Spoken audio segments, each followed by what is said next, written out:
Hoy pasamos el punto bisagra. Hoy comienza la construcción de la Argentina grande. Alors, c'est une victoire aux élections de mi-mandat du président argentin Javier Milei, des élections visant à renouveler une partie du Congrès. On va retrouver à Buenos Aires notre collaborateur spécial Romain Chauvet. Romain, c'est une victoire inattendue, en tout cas peut-être pas on ne l'attendait pas de cette ampleur, mais est-ce que ça traduit une satisfaction de la population argentine face à leur président?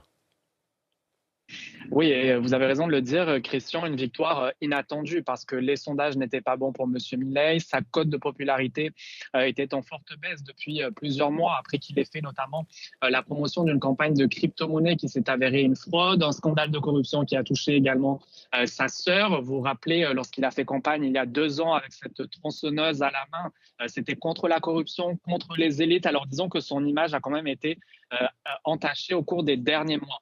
Mais oui, un score quand même très important hier, plus de 40% contre aux alentours de 30% pour l'opposition. Donc inattendu. Et puis je vous dirais, Christian, quand vous parlez aux Argentins ici, beaucoup de gens qui voulaient encore lui laisser 2 ans supplémentaires parce qu'on est au milieu de son mandat qui va se terminer dans 2 ans.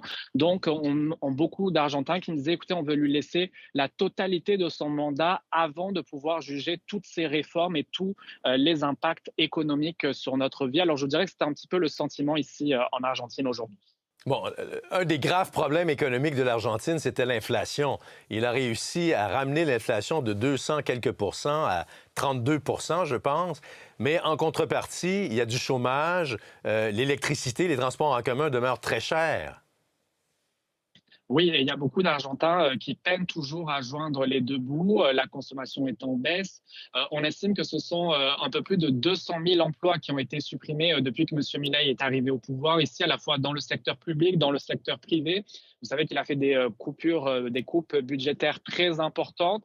Alors l'économie, c'est vraiment l'enjeu numéro 1 ici pour de nombreux Argentins qui ne ressentent pas forcément la baisse de cette inflation parce que les prix, notamment à l'épicerie, restent encore très élevés comparativement aux salaires. Beaucoup de gens qui n'ont pas d'emploi. Je pense également aux retraités qui manifestent encore ici tous les mercredis à Buenos Aires parce que leurs pensions ont été fortement touchées par les compressions de M. Milei. Alors même si l'inflation a baissé, je vous dirais que dans le quotidien de beaucoup d'Argentins, peine encore à ressentir les effets.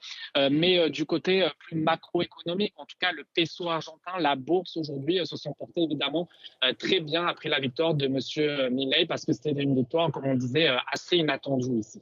Bon, Donald Trump le soutient, l'appuie, Javier Milei. Est-ce que ça a contribué, vous croyez, à cette victoire? Parce qu'il y avait une promesse de Donald Trump de radier, je pense, une dette ou un prêt de l'Argentine de 20 milliards de dollars si jamais il ne remportait pas l'élection ou quelque chose comme ça, là. Oui, absolument. Monsieur Milei est allé à Washington il y a quelques semaines pour demander de l'aide aux États-Unis. On parle d'une aide totale de 40 milliards de dollars des États-Unis à l'Argentine. Elle était conditionnelle à la victoire de Monsieur Milei hier. Difficile à savoir si ça a joué dans ces élections, mais en tout cas, ça a fait beaucoup réagir ici en Argentine. Des Argentins qui me disaient, écoutez, on ne veut pas perdre cette promesse, cette aide des États-Unis. D'autres qui voyaient plutôt une ingérence étrangère dans les élections. Ça a fait également beaucoup réagir, Christian, aux États-Unis. Certains proches de M. Trump qui se questionnaient à savoir est-ce que vraiment on a intérêt à envoyer autant de milliards de dollars à l'étranger alors que M. Trump a beaucoup fait campagne sur l'America First. Alors, difficile à dire si ça a vraiment eu un impact, mais je vous dirais c'était dans toutes les discussions ici en Argentine dans les jours qui ont précédé ce scrutin. Romain Chauvet, je rappelle que vous êtes collaborateur spécial à Buenos Aires, en Argentine. Merci beaucoup d'avoir été avec nous. Plaisir. Au revoir.